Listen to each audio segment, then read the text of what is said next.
Good morning दोस्तों, मैं लाया हूँ फिक्स हाउस ट्रेनिंग 27 का। सबसे पहले आएगा रिजल्ट आया था हाउस पे रखूँगा 5N, सॉरी 5, ये क्या हो गया 50 हाउस। एंडिंग पे रखूँगा 3, 8।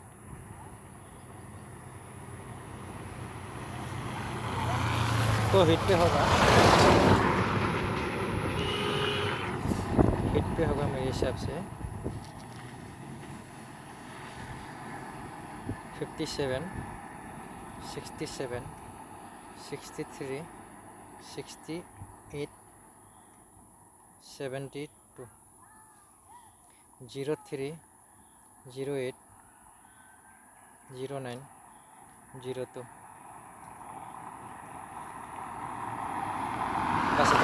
Repeat again 52, 57, 56, 54, 58, 07, 01, 02, 03,